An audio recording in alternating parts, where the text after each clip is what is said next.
I offer my help because first I'm Luxembourgish, also I'm Chinese as you see, and I've been in Luxembourg for 20 years. My day starts 2 o'clock in the morning because I need to wake up according to the Chinese time, 7 hours different.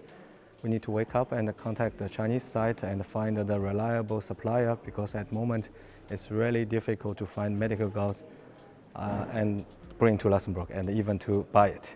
So that was a hard mission every day.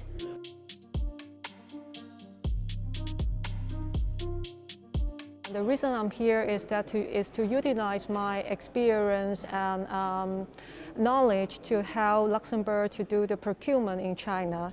Due to the language barrier, business culture difference, my contribution would help the team to improve the efficiency.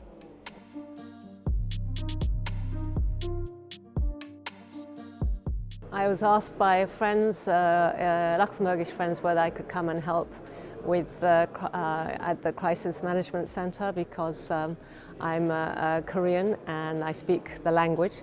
So if there were any issues with communications, I could help out. Currently, I'm looking for machines that are used for the corona testing kits. There is a shortage out of Korea for the specific ones we're looking for, so trying to figure out how to get those.